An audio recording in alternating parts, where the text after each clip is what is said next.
పలాస నగర పంచాయతీ ఇక్కడ రావడం జరిగింది.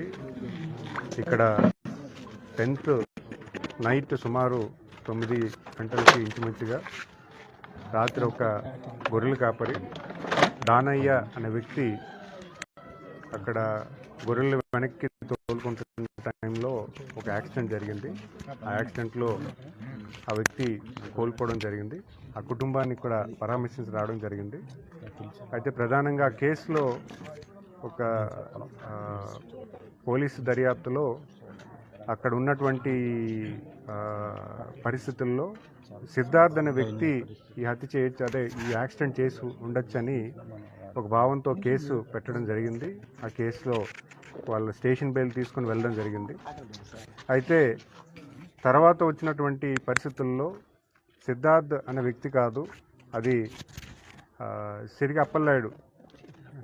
సిదిరి అప్పలరాజు వాళ్ళ చిన్న కుమారుడు ఈ ఆరవ్ ఆ అబ్బాయి తప్పుదం చేశారని, ఆ యాక్సిడెంట్లో ఆ అబ్బాయి కూడా గాయాలయ్యామని తర్వాత అనేక సోషల్ మీడియాలో అలాగే మీడియా ప్రతినిధులు కానీ లేకపోతే ఉన్నటువంటి ఇంటెలిజెన్స్ కానీ వచ్చినటువంటి ఫిర్యాదు మేరకు మళ్ళీ పోలీసులు వెంటనే దర్యాప్తు చేయడం మొదలుపెట్టారు. అయితే ఇక్కడ బాధాకరం ఏంటంటే అసలు ఒక ప్రజాప్రతినిధిగా ఉండి ఒక ఉన్నతమైనటువంటి మంత్రి హోదాలో గత ప్రభుత్వంలో చేసి వాళ్ళ కుటుంబం దగ్గరకు వచ్చేసరికి చట్టాన్ని ఫాలో అవ్వకుండా చట్టాన్ని దౌర్జన్యంగా వ్యక్తిని మార్చి చేసిన తప్పుదాం అనేది వేరే వాళ్ళ మీద పెట్టడం అనేది ఎంతవరకు కరెక్ట్? ఎందుకంటే ఆయన ఎన్నోసార్లు చాలా నీతి నిజాయితీలు మాట్లాడతారు. అంటే ఆయన ఎంతో నిజాయితీ పరులాగా, ఆయన ఉదార ఉన్నటువంటి వ్యక్తిలాగా, ప్రపంచమంతా కూడా ఆయనే ఉత్తముడిలాగా మాట్లాడుతూ ఉంటారు. అనేక పర్యాయాలు మీరు చూసుకుంటే పలాసలో జరిగినటువంటి గతంలో ఉన్నటువంటి అనేక ఇన్సిడెంట్స్లో నిన్న మొన్న టెంపుల్లో జరిగినటువంటి ఇన్సిడెంట్ను కూడా రాజకీయంగా మార్చి రాజకీయ కోణంలో దాన్ని ఎలా లబ్ధి చేకూర్చాలనే ఒక దుర్మార్గమైన ఆలోచనతో అనేక సార్లు ఆయన మాట్లాడడం జరిగింది. అయితే ఇక్కడ సొంత ఇంటి దగ్గరకు వచ్చేసరికి తప్పు ఏం జరిగింది, ఎలా జరిగింది అనేది మేము కూడా చింతిస్తున్నాము. అబ్బాయి కుర్రోడు 19 years అబ్బాయి, రెండో అబ్బాయి, అది ఏ రకంగా యాక్సిడెంట్ జరిగింది అనేది, ఆ అబ్బాయి తప్పు ఎంతవరకు ఉందనేది మనం మాట్లాడకూడదు. కానీ ఇలాగ చట్టాన్ని వాళ్ళ కొడుకు ఒకలాగా వేరే వాళ్ళకి వస్తే ఒకలాగా అనే కోణం అనేది మేము ఖచ్చితంగా దాన్ని ఖండిస్తున్నాము. అధికార పక్షంగా ఈరోజు అలాగే తెలుగుదేశం పార్టీ పక్షంలో కూడా ఈరోజు మేము దాన్ని ఖండిస్తున్నాము. ఎందుకంటే ఈరోజు ఇదే ఇన్సిడెంట్ వేరే అంటే అప్పుడు మా పార్టీలో జరిగితే ఆయన ఎలా రియాక్ట్ అయ్యేవాడు? వాస్తవం మాట్లాడుకున్నాం. ఇదే ఇన్సిడెంట్ ఇక ఒక తప్పు ఏదో ఒక మా నాయకుల్లో ఉన్నటువంటి ఎవరో వ్యక్తి ఇలా చేస్తే ఒక కంప్లీట్గా దాన్ని రాజకీయ కోణంలో తీసుకెళ్లే పరిస్థితి ఆయన చేసేటువంటి వ్యక్తిత్వం ఉన్నటువంటి వ్యక్తి. ఈరోజు ఆయన సొంత కుమారుడి దగ్గరికి వచ్చేసరికి చట్టాన్ని డైవర్ట్ చేస్తూ అక్కడ ఉన్నటువంటి నిందితుడిని పూర్తిగా మార్చేసి సాక్ష్యాధారాలు పూర్తిగా లేకుండా దాన్ని పూర్తిగా ప్రజలు నమ్మే దశగా, పోలీసులు నమ్మే దశగా దాన్ని కార్యరూపం చేసి డైవర్ట్ అయ్యే పరిస్థితి ఆలోచన చేయడం అనేది చాలా బాధాకరం. ఖచ్చితంగా దాన్ని ఎట్టి పరిస్థితుల్లో కూడా ఇది చట్ట విరుద్ధం అని సంగతి తెలియజేసుకుంటున్నాను.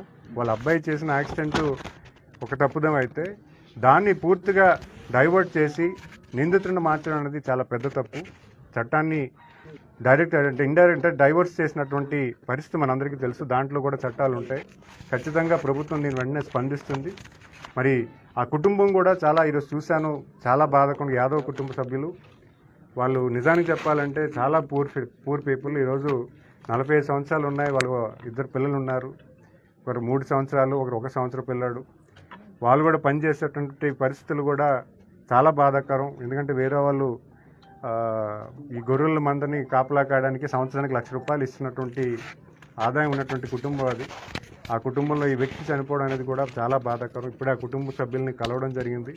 వాళ్ళకి ధైర్యం కొంచెం నచ్చ చెప్పడం జరిగింది. ఎంత లేదన్నా మనిషిని కోల్పోవడం అనేది వాళ్ళు బాధాకరం. ఎందుకంటే పిల్లలు కానీ, భార్య కానీ, తల్లి కానీ అందరూ కూడా ఈరోజు ఆ కుటుంబం కొంచెం అనాథగా అయిపోవడం అనేది చాలా బాధాకరం.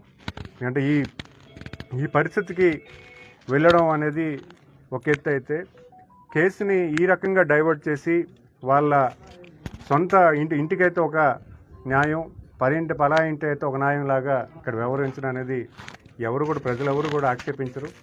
ఎందుకంటే తప్పు చేయొచ్చు, కానీ దాన్ని సరైన పద్ధతిలో దాన్ని హ్యాండిల్ చేయాలి. ఎందుకంటే ఒక ప్రభుత్వపరమైన పదవుల్లో ఆయన చేసి ఉన్నారు. ఆయనకి ఖచ్చితంగా ప్రజాప్రతినిధిగా ప్రజలు మన్నలు పొందినటువంటి గతంలో పొందిన నాయకుడిగా ఆయన వ్యవహరశీలు అనేది తప్పని భావిస్తూ మరి ఖచ్చితంగా దానికి కావాల్సిన చర్యలు కూడా తీసుకుంటారు ప్రభుత్వం. ముఖ్యంగా గౌరవ ముఖ్యమంత్రి గారు ఆ కుటుంబాన్ని పరామర్శించమని చెప్పారు. అలాగే కుటుంబానికి ధైర్యం చెప్పమని చెప్పారు.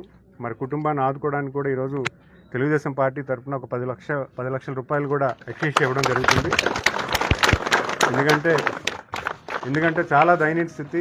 మేము చూసిన తర్వాత వాళ్ళ పరిస్థితి తెలుసుకున్న తర్వాత మేము మొత్తం కూడా వివరించి ఉన్నటువంటి పరిస్థితులు చాలా కుటుంబాన్ని వెనక్కి నెట్టేటువంటి పరిస్థితిలో ఉన్నది కుటుంబం.